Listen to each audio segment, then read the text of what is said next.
Martin Scorsese has been living rent-free in my mind for the past month, since he started waving his fists at marble-shaped clouds again, with him getting angry at Hollywood for its over-reliance on popcorn fluff, this time saying the Hollywood blockbuster industry he helped pioneer in the late 70s is over. A lot of people get their panties in a twist over him specifically calling out comic book movies as being to blame for this, something I think he's actually pointing out a symptom of the problem rather than the actual cause of the malaise. Scorsese has, I reckon, been trying to say two things over the past 3 to 4 years. Number one, that Hollywood is creatively bankrupt and entirely reliant on existing IP, creating almost no big budget original content.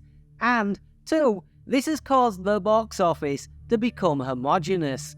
I think one of these things is absolutely true and the other not so much. And I can prove it with science, well, data, to the point I can pinpoint the exact year Originality died. So how am I gonna do this? I have taken all the Hollywood films that have made the top 10 global box office list for every year from 1977 to 2022 and tracked two things. Are they an original film? To try and keep this as objective as possible, if the script was even loosely based on anything that existed previously, including a real person, I have counted it as unoriginal. And for the purposes of this little experiment, and secondly, what genre of film are they? And again, to be as objective and uniform as I could, I just went with what genre Wikipedia described the film as. I have also removed Chinese films from the results because, well, they aren't Hollywood films. So what does tracking the global box office top 10 tell us?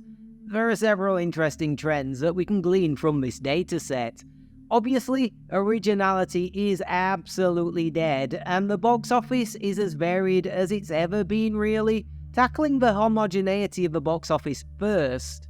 In 1977, we had 7 genres represented, and in 2022, we had 5. And as you see, this has stayed fairly stable over the entire period I've tracked, with the last decade seeing a slight reduction from between 5 and 7 genres to between 4 and 6.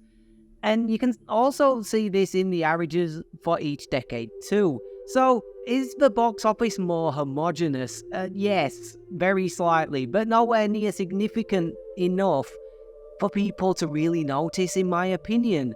What is interesting, however, is the claim by Scorsese that comic book movies are a major source of this. A fact that is partially backed up by the data. 4 genres dominate the overall list. Action has 88 films, comedies with 75 films, animation with 58 films, and finally, comic book movies with 54. What is particularly interesting is the spread of these numbers. Action has been a mainstay of the box office top 10 from the very start and stayed there. Animation barely features, then becomes a mainstay by the mid-90s, and will play a key role in the next section of this video when I discuss original films, because spoiler, it's pretty much the only place it has existed for the past 2 decades. Comic book movies and comedies, however, are fascinating, comedies especially. They dominated the global box office throughout the late 70s and the 80s. The first 13 years saw 46 comedies hit the global top 10, averaging 3.5 movies per year to hit the list between 1977 and 1989,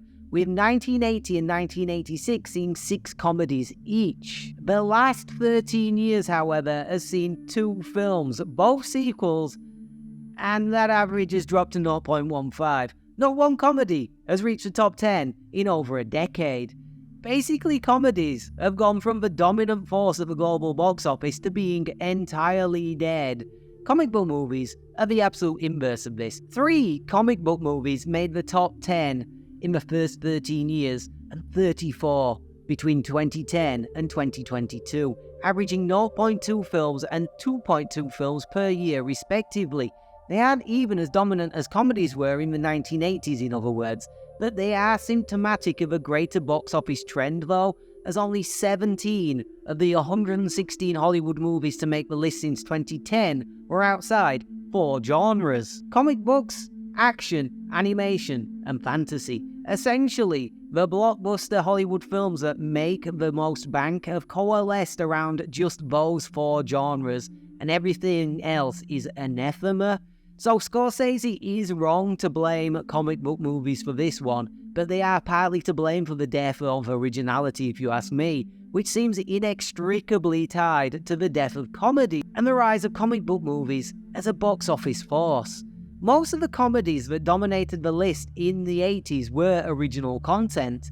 Very few were based on existing properties or franchises, as they died off, and comic book movies replaced them, so did originality. And when exactly did it die? Well, it died in 2011. It died entirely that year, but had been on life support since as early as 1989, before making a miraculous recovery in the mid-90s, then only being sustained by original animation and the odd live-action outlier pretty much throughout the 2000s. There were 142 original movies to make the list between 1977 and 2010, and an average of 4 per year. Since 2011, there have been 6, 3 of which were live-action, the other 3 being animation, and 2 of those 3 live-action films were Christopher Nolan movies, for a pitiful yearly average of 0.5 movies per year. And the issue is only getting worse, with only 1 original movie hitting the list in the last 6 years, that being Tenet. We basically witnessed a slow death of just over 2 decades of originality in live-action films, starting in 1989, with a slight reprieve in the mid to late 90s, and it ended in 2011 with the total and utter death of Hollywood originality. So, to sum up, a bit of a mixed bag for Martin's rants. I think he's broadly correct. The box office is a less original and more homogenous place than it was in the 70s and 80s. Comic books aren't any more to blame than comedies were in the 80s though for that, although their rise does coincide with the absolute death of originality, so he's probably got a point on that one. If you enjoyed this, then please like, comment and subscribe. I'm going on holiday for the next couple of weeks, so I will see you at the end of November with a B-movie review or something. I don't know yet.